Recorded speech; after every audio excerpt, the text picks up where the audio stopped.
Que Deus nos edifique com a sua palavra nesta manhã, para a glória dele mesmo. Nós vamos dar sequência à nossa lição. Estamos na lição número 6. Estamos estudando sobre os profetas menores. E semelhantemente como fizemos no domingo passado, nós vamos hoje manter em Amós, e hoje a gente finaliza.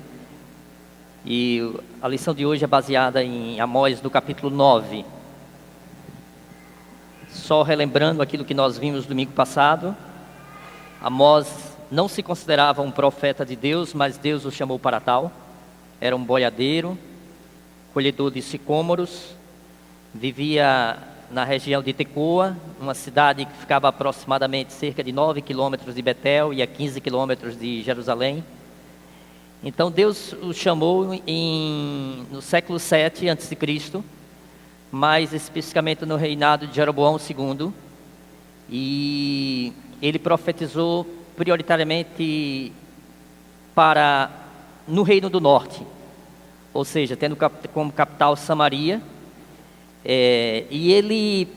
Nós vimos domingo passado que ele o Senhor revelou para ele uma mensagem dura relacionada aos povos circunvizinhos a Israel, mas depois essa mensagem se volta para o povo de Israel, uma mensagem de juízo, onde Deus, através do seu servo, aponta os pecados do seu servo.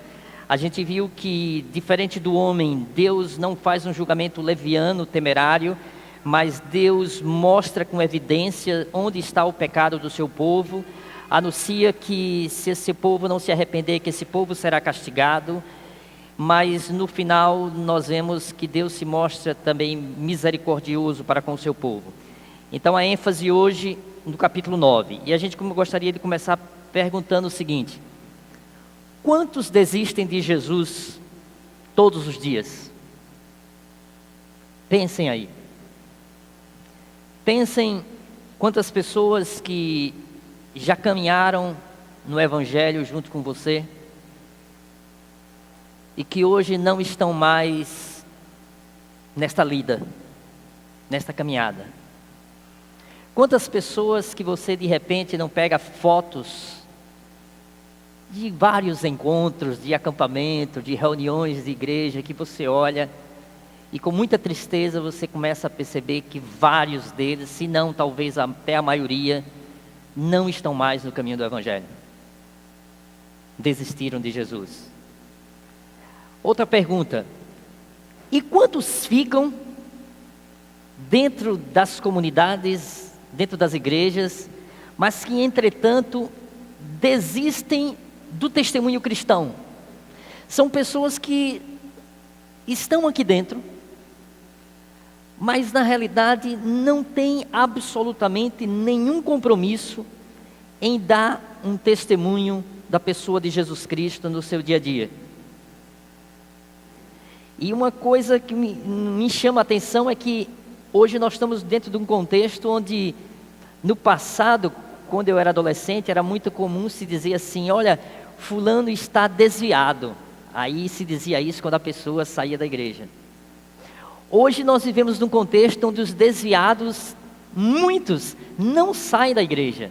Eles estão desviados, mas eles estão dentro da igreja desviados. Eles não têm nenhum compromisso com o reino de Deus, mas estão caminhando com a igreja, estão no meio da igreja, mas não há nenhuma preocupação em testemunhar de Cristo a partir de amanhã, onde ele aprendeu a mensagem hoje, vem ao culto, vê a mensagem, e no entanto na segunda-feira a vida dele continua a mesma coisa, absolutamente a mesma coisa. Então é óbvio, irmãos, que nessa caminhada, nessa jornada nossa aqui na terra, nós passamos por grandes decepções, por grandes frustrações. Quem não os passa? E certamente isso gera apatia, isso vai gerar em nós diversas situações que nos geram desânimo nessa caminhada cristã. E o que nós vamos ver hoje é o seguinte: o que é que motivava a fé dos profetas? O que fazia com que os profetas permanecessem firmes no trabalho para os quais eles foram chamados? Qual a motivação?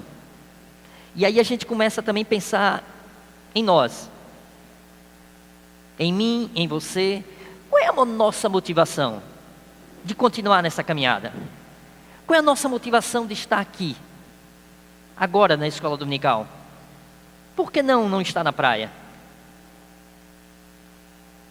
O que nos motiva a estar aqui? O que nos motiva a permanecer neste caminho durante anos? E frutificando. Agora eu me refiro não àqueles que estão meramente aqui dentro, mas eu me refiro àqueles que estão aqui dentro e que estão frutificando para o reino de Deus, para a glória do Senhor, como os profetas. E aí a gente começa a entrar no texto. No capítulo 9, irmãos, o que nós vemos é que podemos aprender que o profeta Amós, como os demais profetas, eles tinham visões dadas por Deus. E essas visões impulsionavam o profeta a continuar firme no seu caminho. E aí eu pergunto, qual é a sua visão de Deus? Qual é a sua visão do reino de Deus que você tem tido? Quais são as suas experiências com o Senhor na vida cristã? Aí em Amós 7:8, fala de uma das visões que o profeta Amós teve. Ele vê um prumo, e a ideia é justamente mostrar que o muro não estava alinhado, que o povo de Israel não estava alinhado. No capítulo 8, verso 2, ele vê um cesto de frutas maduras, e a ideia é justamente que esse cesto de fruta então está prestes para a colheita, ele está prestes para ser tirado, para ser consumido. Em outras palavras, a ideia é que as visões que Deus estava revelando a Amós é que, olha, diante dos pecados, diante da injustiça social, diante dos pecados do meu povo, o meu povo está prestes a ser punido, a ser destruído. E aí a gente entra no capítulo 9, no verso 1, diz o seguinte: viu o Senhor junto ao altar. A visão, essa foi a visão principal do terrível juízo de Deus. Então, o que é o altar? Por que ele viu Deus diante do altar? O altar era o local do sacrifício. Dentro do contexto, tanto do tabernáculo, como no caso aqui, que já tinha passado, o templo de Jerusalém tinha sido construído já por Salomão. Então o altar era onde o sacrifício acontecia, onde a oferta era imolada, a oferta era destruída, consumida. Então a oferta, o sangue era aspergido, o animal era colocado sobre o altar e ele era consumido pelo fogo. Então a ideia aqui é justamente essa: olha, Deus está diante do altar, Deus vai então sacrificar, porque o meu povo não se arrepende, porque o meu povo continua mergulhado nos seus diversos pecados. O juízo de Deus será executado. Aí o soberano, o Senhor dos profetas, o nosso Deus, Ele é quem impulsiona a coragem dos seus servos. Vamos parar para pensar o seguinte: esses homens, eles corriam sério risco de vida, esses profetas. Entretanto, esses homens enfrentavam toda e qualquer oposição com uma tremenda ousadia, com uma tremenda intrepidez, independente das ameaças que a eles eram feitas. Veja o que foi que aconteceu no caso de Amós. Amazias, ele era um sacerdote. Aí Amazias, incomodado com a mensagem de Amós, ele chega para Amós e diz: olha, sai daqui, vai pregar em outro canto, se afasta de Betel. Aí o que é que Amós responde? O Senhor me disse: vá, profetize a Israel, o meu povo. Ele responde: olha, eu não estou fazendo isso porque eu quero. A mensagem não é uma mensagem minha.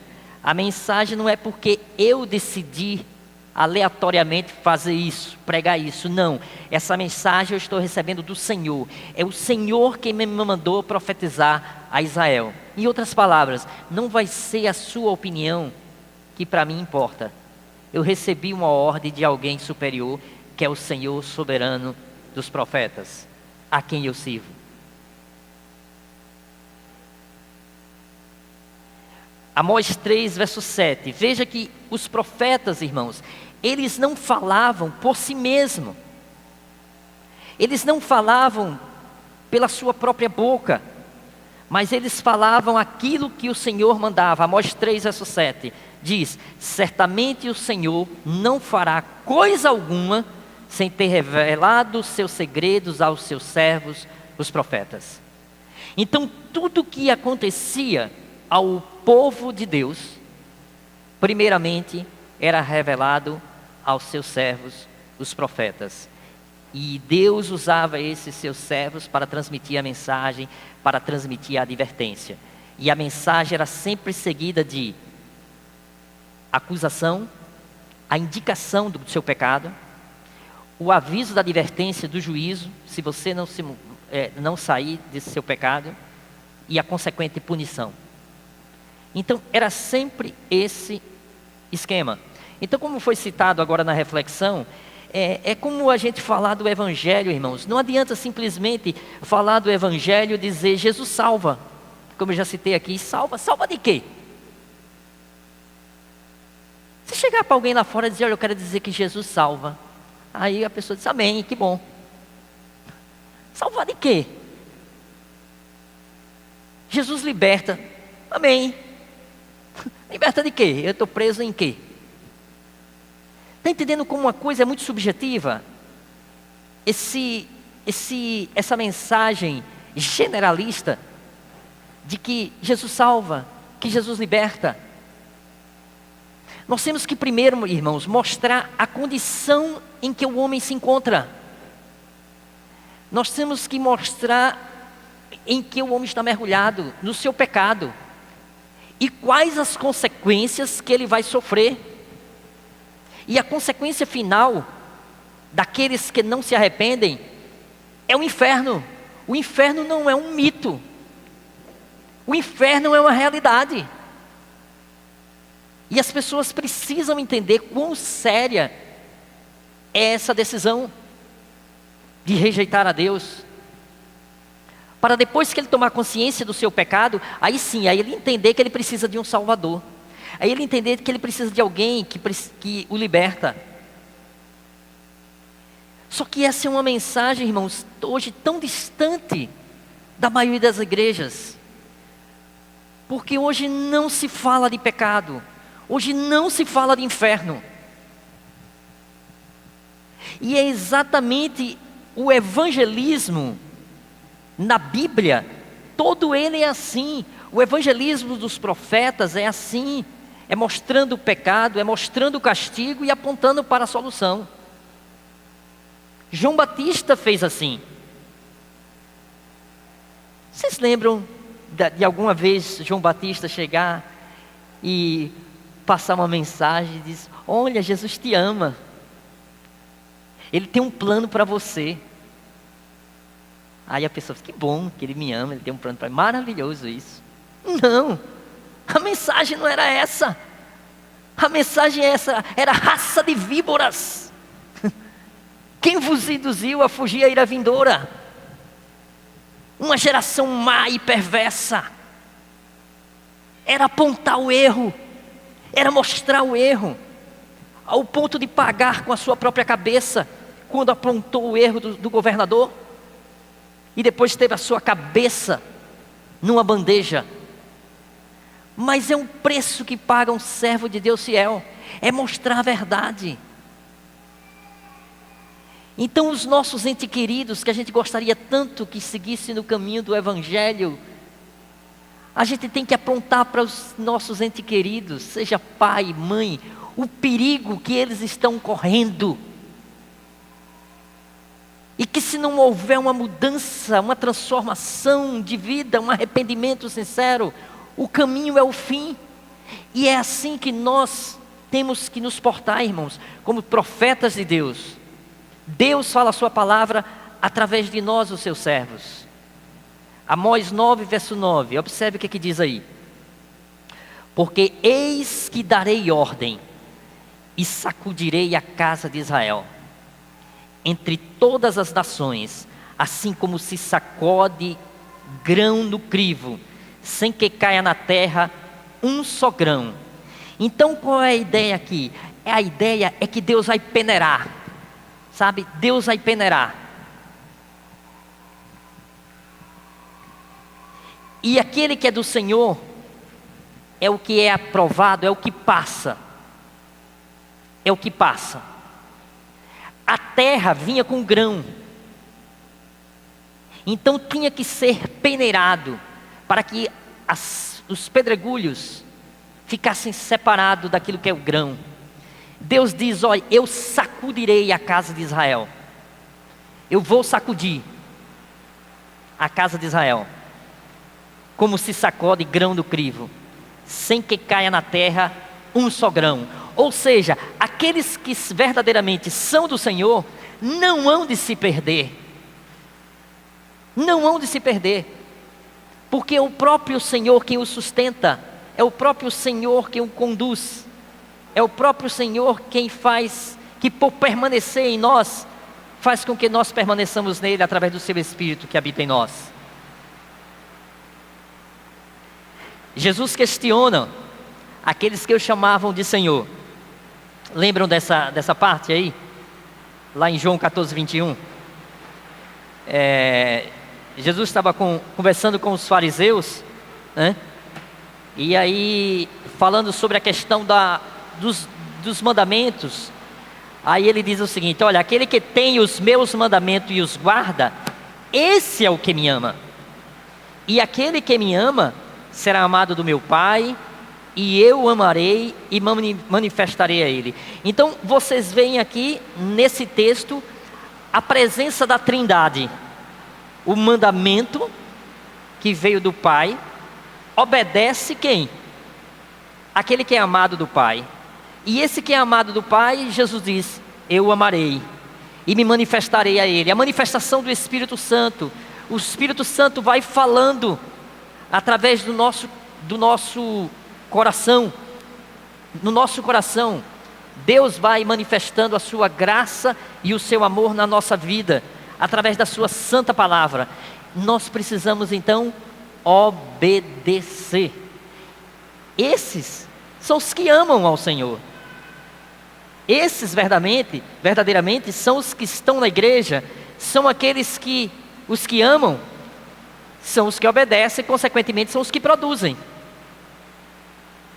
Porque no reino de Deus não há servo improdutivo. Não há servo improdutivo. Lembram do que aconteceu certa feita, quando Jesus chega, teve fome, foi numa árvore, e olhando para a árvore, não tinha nenhum fruto nela. Jesus amaldiçoou e ela secou imediatamente. Um sinal claro do que vai acontecer com aqueles que não produzem, que não têm fruto, que estarão sempre de mãos vazias diante de Deus, independente de quanto tempo tenha passado na igreja, independente de quantos departamentos ele tenha trabalhado, de quantas músicas ele tinha cantado, se participou do coral, grupo musical, não importa. Mãos vazias diante do Senhor, porque tudo que se faz, tudo que se fez, melhor dizendo, no final, será provado pelo fogo, e se verá que tudo aquilo nada mais é do que palha. Palha, vai ser queimado, porque foi feito para a sua própria glória, foi feito para a glória de homens, foi feito para ser reconhecido, não foi feito para a glória do Senhor. E essa é a advertência que o profeta Amós faz.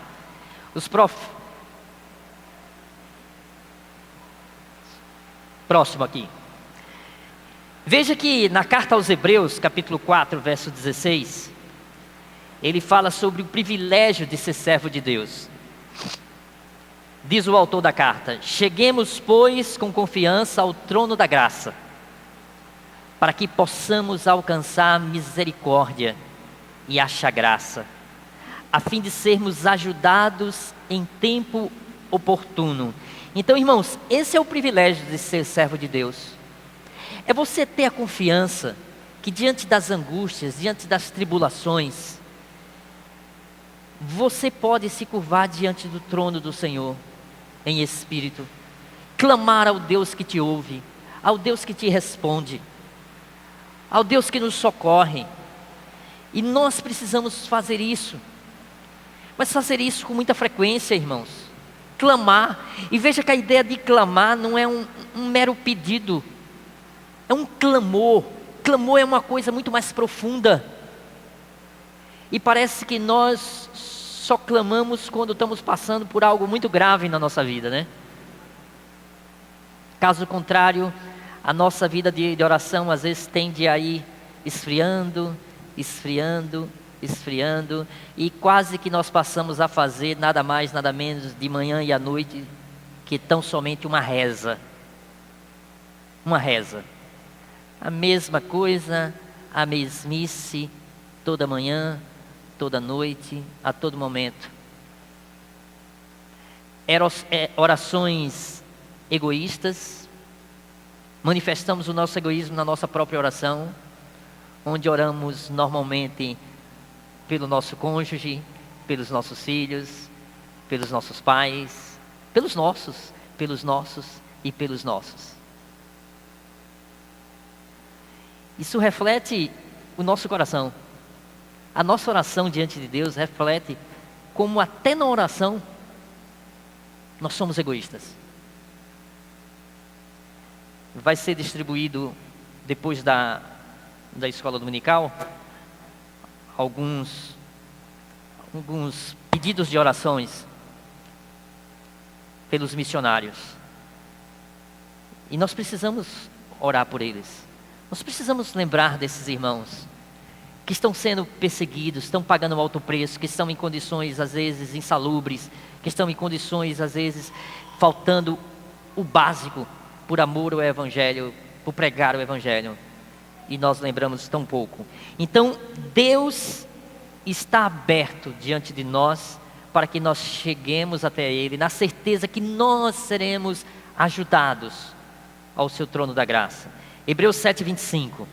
Jesus guarda os seus. Aquele que é segundo a ordem de Melquisedeque, não um sacerdote segundo a tribo de Levi, mas um sacerdote supremo, sumo sacerdote para todo sempre, estabelecido pelo próprio Deus, o seu Pai. E por isso ele pode, hoje e sempre, salvar as pessoas que vão a Deus por meio dele. Porque Jesus vive para sempre a fim de pedir a Deus em favor de vocês. No passado, irmãos, se chegava diante do altar do sacrifício, levava-se o cordeiro para o sacerdote então recebia aquela sua oferta, aspergia o sangue sobre o altar com o hisopo, depois ele pegava o cordeiro e queimava sobre o altar. Aquele sacrifício ele tinha que ser constantemente renovado, porque os pecados continuavam sendo praticados pela condição própria do homem. Mas vem o Senhor Jesus agora e se apresenta como sacrifício vivo e simplesmente se oferece de uma vez por todas. E Ele salva todos que a Ele pertencem. Por isso que Ele disse: Pai, daqueles que Tu me destes, nenhum se perdeu. Verbo no passado, irmãos. Quem é de Jesus não se perde, tá? Por isso que ele usa nenhum se perdeu, porque na cruz ele salvou todos aqueles que Jesus, que o Pai tinha dado a ele para salvar. Então não dá para a gente, sabe, diante dessa doutrina maravilhosa, a gente ficar com essa esquizofrenia, ou melhor, um transtorno bipolar espiritual, onde hoje eu estou salvo, amanhã eu estou perdido, hoje eu estou salvo, amanhã eu estou perdido. Ou está salvo verdadeiramente, e a sua vida evidencia isso no dia a dia, ou verdadeiramente não é salvo. Possa ser até que um dia seja, sendo eleito, fazendo parte destes por quem o Senhor morreu. Sim, um dia o Espírito Santo há de tocar e transformar a vida. Mas enquanto isso não acontecer, a transformação não virá. Porque nós temos o poder até de ser bons argumentadores. Podemos até com a nossa boa retórica convencer as pessoas. Mas nós não temos nenhum poder de converter ninguém, de mudar o coração de ninguém. Isso só quem faz é o Espírito Santo. E por quê? Pela sua palavra. É pela sua palavra. Então nós precisamos buscar a Deus nessa confiança.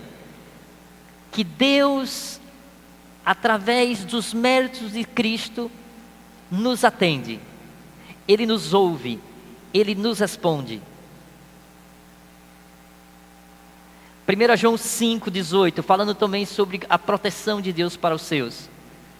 Sabemos que todo aquele que é nascido de Deus não peca. Mas o que de Deus é gerado, conserva-se a si mesmo, e o maligno não lhe toca. Preste atenção nesse versículo, irmãos, tá? O que é gerado de Deus, verdadeiramente, conserva-se a si mesmo. Deus faz isso. O marido não, o maligno, o marido pode tocar na mulher, né? O maligno não lhe toca. Então, às vezes nós vemos crentes esquizofrênicos, né? Achando que o diabo, olha não, o diabo tá tocando em fulano de tal, isso é obra do demônio na vida dele. Irmão, se é obra do demônio é porque aquele não é dele. É porque não nasceu de novo. Porque o crente não pode ser possesso, irmãos. Então o maligno não lhe toca. A gente precisa entender que Satanás não faz o que bem quer, entende, não. Ele não manda, não. Ele sem querer, ele é um servo de Deus, sem querer. Porque ele só faz tudo dentro dos planos soberanos de Deus. E um exemplo mais prático que nós temos disso é na vida de Jó.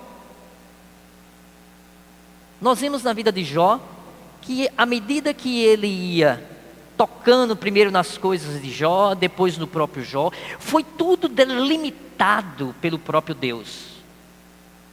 A primeira vez Deus permitiu que tocasse nas coisas, né? Depois Deus permitiu que tocasse nele, no seu corpo. Mas Deus advertiu: na alma você não toca, porque ela me pertence. Então Deus é quem nos protege. Então nós não temos que ter medo de nada. Que ter medo de nada. Às vezes você ouve crentes falando de olho gordo.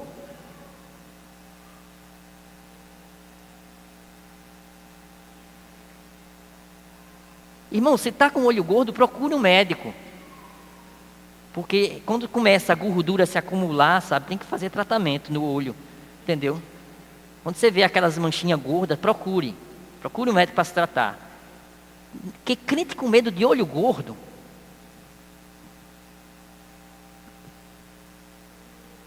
com medo de inveja, não, a gente tem que ter cuidado, né?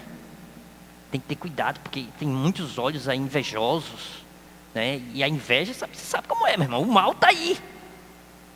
Não tem mal, não tem inveja, não tem demônio, não tem diabo que toque no Filho de Deus.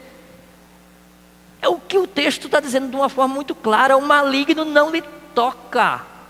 Não lhe toca. É difícil você às vezes entender um Um cristão que frequenta uma igreja e com figuinha no bebê, porque o bebê é lindo, gordinho, e botar uma figuinha no braço, uma figuinha vermelha para proteger. Não custa nada, né? Ter a proteção também da figuinha, né? Brincadeira isso, né? Isso é puro misticismo. Isso é pura feitiçaria dentro de rotulado de evangelho.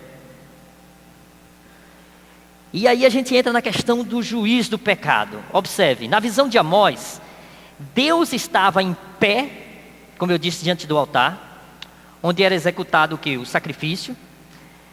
E nesse momento, Deus não estava ali meramente para receber a oferta. Não, Ele estava ali para executar juízo, para avisar que haveria destruição contra os pecadores. Quem contempla Deus reconhece-se pecadores indignos. Quando o homem realmente, irmãos, quanto mais, presta atenção nisso, quanto mais você se aproxima de Deus, mais você percebe que você não vale nada. Quanto mais você tem intimidade com Deus, mais você percebe como você é digno do inferno. E que não vamos pela misericórdia maravilhosa do Senhor, pela sua graça maravilhosa.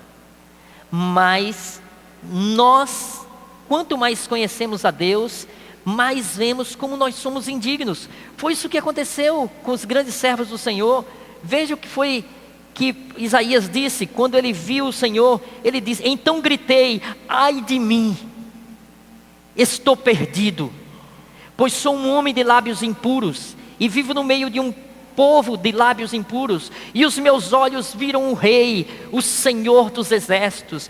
Isaías tinha experimentado uma teofania, a presença do anjo do Senhor, o Senhor Jesus diante dele, e nesse momento ele simplesmente clama e diz: eu estou perdido, porque eu sou um homem de impuros lábios, habito no meio de um povo impuro. Ou seja, ele pensava: eu vou ser fulminado, porque eu vi a glória do Senhor, eu vi o Rei, o Senhor dos exércitos. Lucas 5:8, afasta-te de mim, Senhor, porque sou um homem pecador. Quem foi que disse isso?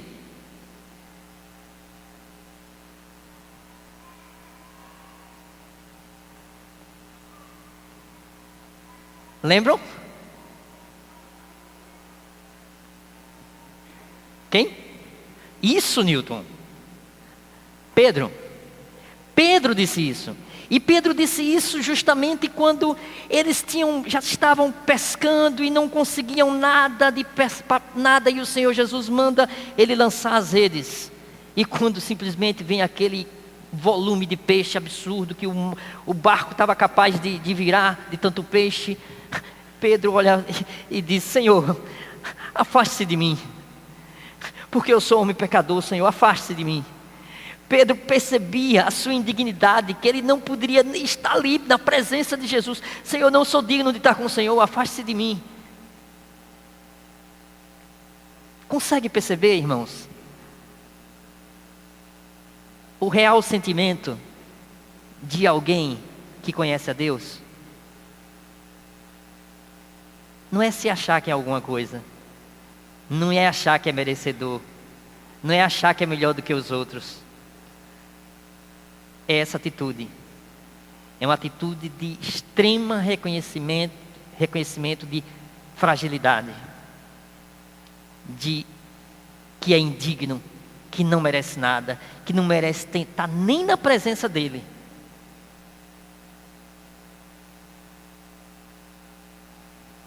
Consegue entender? Que está aqui, que vim hoje à noite para cultuar o Senhor, é um privilégio, não é favor. Deus não precisa do nosso favor. Deus não precisa, sabe, que você cante hoje à noite, louvores a Ele. Você cantando louvores a Ele, você não vai aumentar a glória dEle em nada, porque toda a glória já lhe pertence. É um privilégio nosso abrir a nossa boca e exaltar ao Senhor. É um privilégio nosso ouvir a sua palavra. O único beneficiário somos nós mesmos. Deus não vai se beneficiar em nada, em absolutamente nada. Ele não vai conseguir ser melhor em nada. Entende isso? Que Ele não precisa de nós para absolutamente nada. Ele chega a dizer, olha, que se nós não pregarmos o Evangelho, as próprias pedras clamarão. Ele levanta mortos espiritualmente para pregar. Então, pregar o Evangelho, louvar ao Senhor, ler a sua palavra, é privilégio. Por isso, irmão, sabe, é que a gente tem que vir para cá, sabe, contando as horas. Olha, o culto é 6 horas. Me alegrei quando me disseram, vamos à casa do Senhor, tem culto ao Senhor hoje, eu vou louvar ao Senhor. É vibração, é empolgação. É louvar ao Senhor com alegria.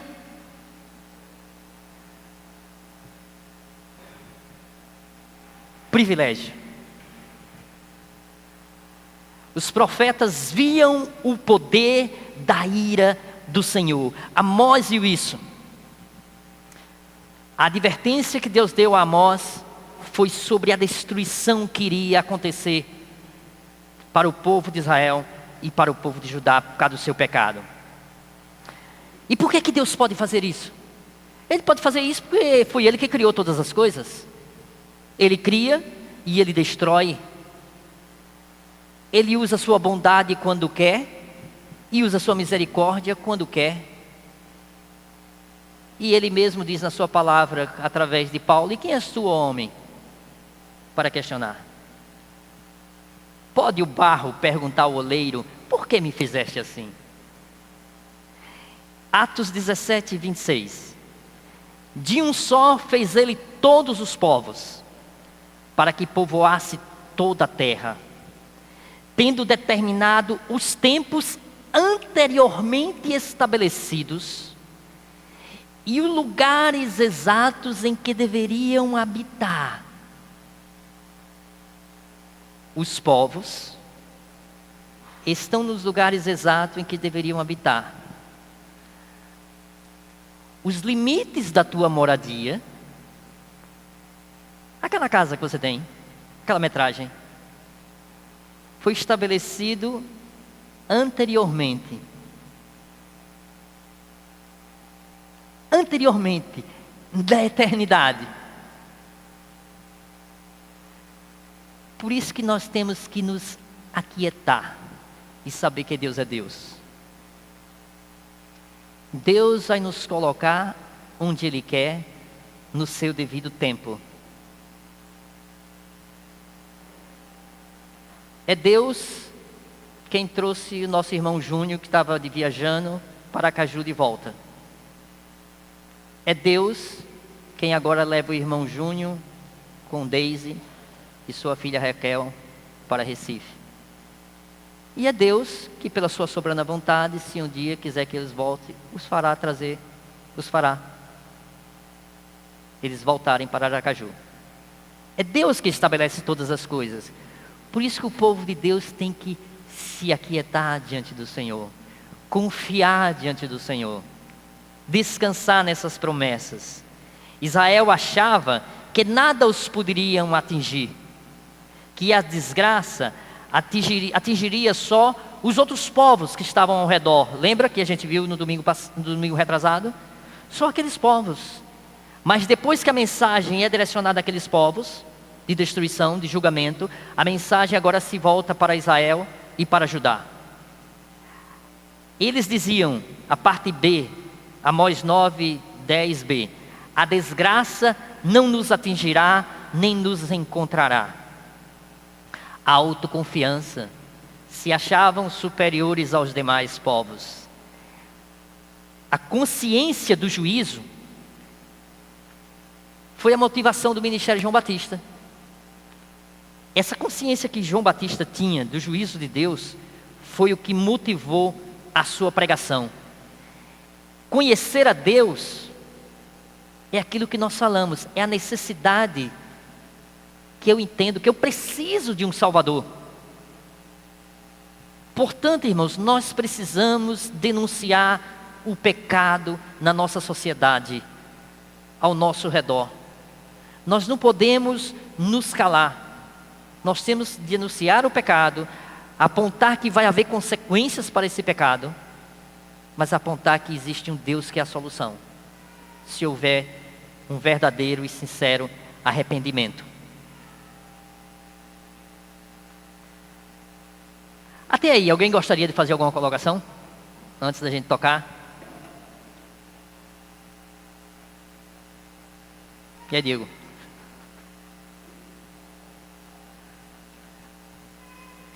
E a mulher teve que sair hoje, hein? Ninguém está falando e ela teve que sair. Pronto. Aí, Gil, salva aí.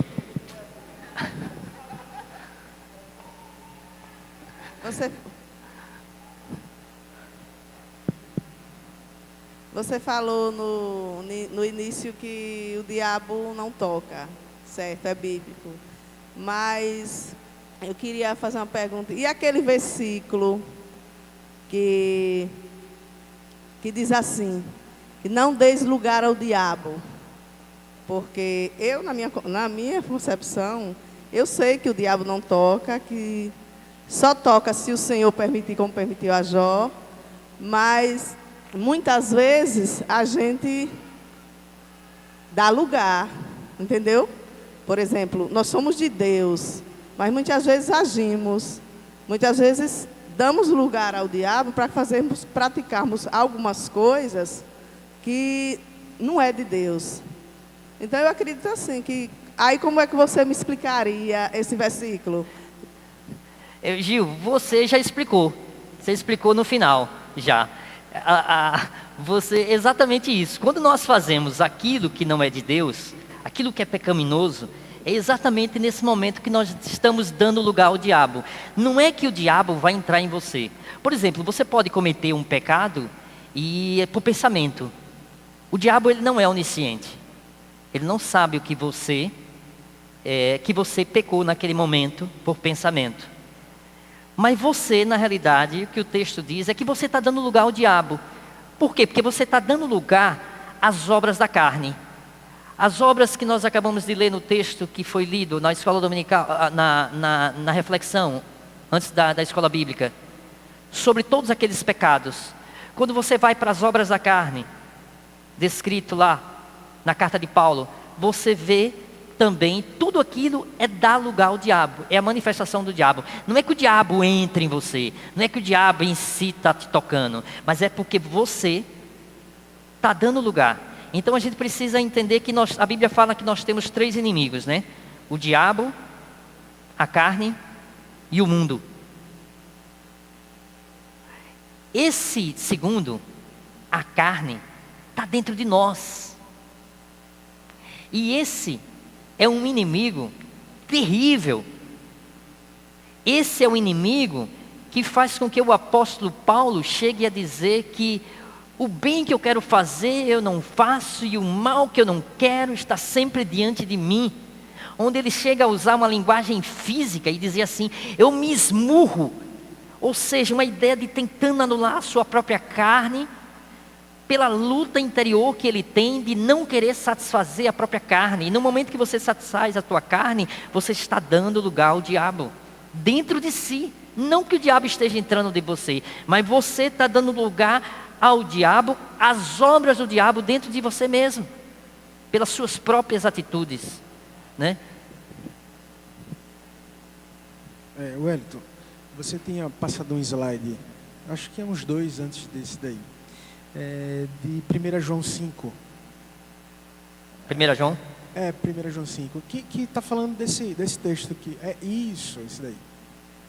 Ele diz aí, né? Sabemos que todo aquele que é nascido de Deus não peca, mas o que é mas o que de Deus é gerado conserva-se a si mesmo e o maligno não lhe toca, né? A minha pergunta é sobre a primeira parte do versículo, que ele diz aí, que sabemos que todo aquele que nasce de Deus não peca. A minha dúvida é, aqui em 1 João, capítulo 1, versículo 8, ele diz assim: se dissermos que não temos pecado nenhum, a nós mesmos nos enganamos, e a verdade não está em nós. Quando eu li aí, eu Ficou em dúvida. É porque, na realidade, a gente tem que ler o capítulo da carta. Ele aborda sobre a questão das pessoas que nasceram de novo e que foram transformados e que tiveram seus pecados crucificados na cruz. Então, ou seja, quando o Senhor Jesus morreu na cruz por mim, os meus pecados passados, os que eu cometi hoje, e os meus pecados futuros foram já aniquilados e pagos na cruz. Quando a Bíblia diz assim, que o diabo não tem como nos acusar, quando a Bíblia diz que ninguém poderá nos separar do amor de Deus, quando a Bíblia coloca que o Senhor Jesus satisfez plenamente na cruz do Calvário os nossos pecados, a ideia é de uma ideia de justificação. Então o diabo não pode mais chegar diante de Deus e dizer: olha, você pecou, porque o meu pecado foi cravado na cruz do Calvário, o meu pecado já foi perdoado. Agora, ao mesmo tempo, eu quero que os irmãos entendam que isso não é um passaporte para a libertinagem e dizer: eu posso sair pecando porque meus pecados já foram perdoados. Não, se esse é o pensamento, é porque verdadeiramente quem tem esse pensamento nunca foi salvo, nunca conheceu o Senhor Jesus. Na realidade, é a nulidade desse efeito do pecado. Não é que enquanto a gente viver aqui na terra, nós vamos estar sempre lutando contra o pecado e vamos estar pecando diariamente. A grande questão é que nós já fomos diante do Senhor justificados. Quem foi que pediu primeiro? Peraí, Bruna, teve alguma outra pessoa? Foi a Cássia. Nós já fomos justificados pelo próprio Deus e o pecado não tem força sobre nós. Então eu sugiro que os irmãos leiam esse capítulo, que ele dá explicação, o capítulo 5 de 18, leiam ele todo, para os irmãos entenderem o contexto. A Cássia, por favor. Você falou aí que o diabo não toca, né, na vida, não tem poder para tocar na vida da gente. Mas aí, assim, que Deus livre a gente. Mas se um assaltante chegasse aqui de repente e matasse muita gente aqui que está aqui presente, quem foi que levou aquilo a acontecer com aquele assassino que chegou aqui? Não foi o diabo, não? Foi Deus que permitiu aquilo? No caso do assaltante, ela está citando, não sei se os irmãos ouviram, se um assaltante chegasse aqui e de repente matasse todos nós, né? Confesso, irmãos, bom seria estar no céu com o Senhor hoje, seria maravilhoso, né? Seria maravilhoso estar na glória com o Senhor hoje. Então, se um assaltante chegasse aqui e matasse todo mundo, quem foi que fez? Foi o diabo?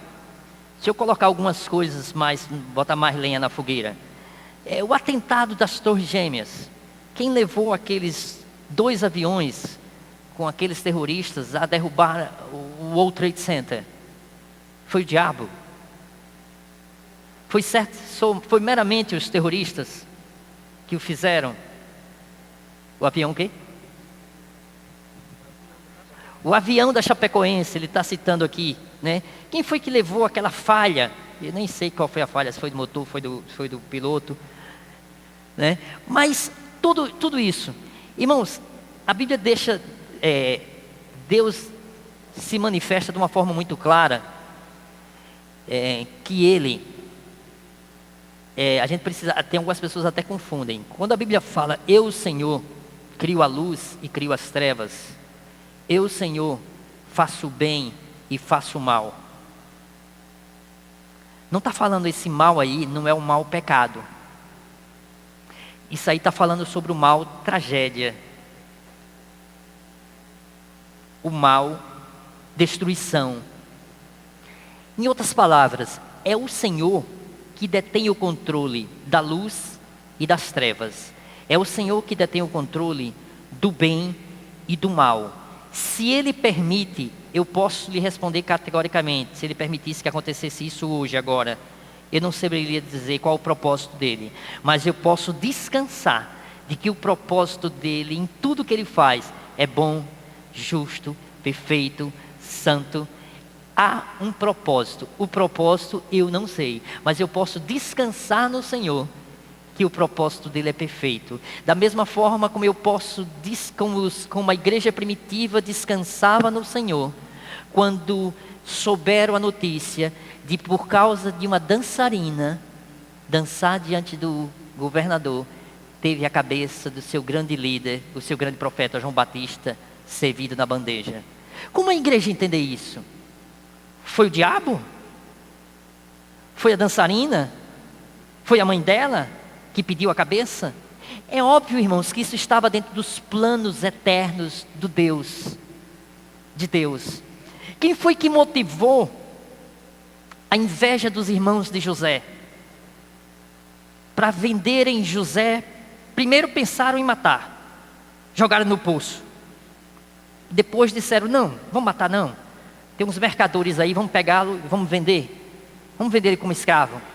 Os próprios irmãos venderem o seu irmão como escravo. O que é que José diz lá na frente quando encontra eles? É bem verdade, vocês intentaram o mal contra mim, mas Deus transformou isso em bem. E ainda José ainda dá uma palavra para ele, para que eles não se atemorizassem, porque eles estavam com medo de José poder puni-los. José tinha uma plena consciência da soberania de Deus, que por detrás dos atos maléficos dos irmãos, foram atos maus? Foram terríveis. Imagine diante de José, diante de seu pai, imagine Jacó almoçando todos os dias, chorando copiosamente a morte do seu filho, e eles em um silêncio covarde diante da mesa, comendo e vendo as lágrimas de seu pai caindo, e eles sem dizerem nada, sabendo que o irmão estava vivo, só que estava escravo. Isso é mal? É claro que é mal, mas por detrás de tudo isso tem o Deus soberano controlando todas as coisas, e Deus transformou tudo isso numa grande bênção. José não sabia. Quantos questionamentos talvez na mente de José não fez? Senhor, por que o Senhor permitiu isso comigo? Senhor, não foi o Senhor mesmo que revelou os sonhos a mim? Que me fez ver as espigas se curvando, os feixes se curvando diante de mim? Não fui eu. Senhor, não fui eu que me revelou aquele sonho das estrelas, de ver a lua, o sol se curvando diante de mim? Foi o Senhor. Por que o Senhor permitiu que aconteceu isso comigo? Será que não passou esses questionamentos na cabeça de José? No seu devido tempo, Deus mostrou tudo o que Ele tinha revelado a José, e no final das contas usou toda essa tragédia para salvar o povo de Israel, para salvar toda a família não morreu por causa disso. Então, irmãos, se acontecesse uma coisa dessa hoje aqui, certamente o Deus soberano que controla todas as coisas, que controla esse ato, o Deus que permitiu que o atentado do World Trade Center acontecesse e matasse 3.000 pessoas, é o Deus que está no controle e que tem um plano, ainda que eu e você não saibamos. Mas Deus controla todas as coisas de uma forma absoluta e de uma forma perfeita. Eu posso até não entender, mas Deus sabe. Bruna.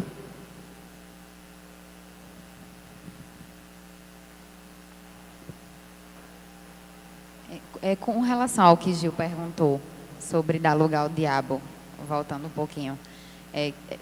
Desculpa, repita aí, por favor. Com relação ao que o Gil perguntou sobre dar lugar ao diabo, né? Foi Gil, não foi? Eu tenho dúvida em relação... eu interpretava esse versículo mais como o mal, né? Dar lugar ao mal. Porque eu tenho dificuldade... Eu já perguntei ao pastor sobre isso. Eu tenho dificuldade de saber até onde o diabo atua e até onde sou eu com a minha carne que estou atuando.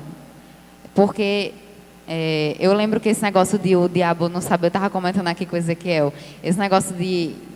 quando a gente era ensinado, né, que o diabo não podia ver o que a gente estava pensando, eu lembro que quando eu era criança, eu pensava alguma coisa ruim, eu disse, não, mas na minha oração, eu não vou falar alto, porque senão ele vai saber, e aí ele vai fazer alguma coisa. Aí eu não falava alto, porque eu tinha medo que ele soubesse e fizesse alguma coisa para poder deixar aquilo ali pior. Só que aí, depois eu fiquei indo para o lado oposto, né? Também a gente está super estimando demais o diabo, eu acho que é a gente que faz, e a gente fica botando a culpa no bichinho. Mas assim, eu tenho dificuldade em saber até onde cada um vai, mas minha pergunta seria assim, nesse versículo especificamente, dar lugar ao diabo, eu interpretava como dar lugar ao mal. Assim, o meu pecado, como ela falou ali, eu vou estar dando lugar a uma ação ruim minha, um pecado, eu vou deixar ele florescer e vou fazer alguma coisa ali a respeito ruim. Então, seria mais advindo de mim mesmo, não é isso? Isso. Vamos pegar 2 personagens que cometeram pecados semelhantes. Vamos pegar Pedro e Judas Iscariotes. Os 2 traíram Jesus. Pedro, inclusive, traiu 3 vezes.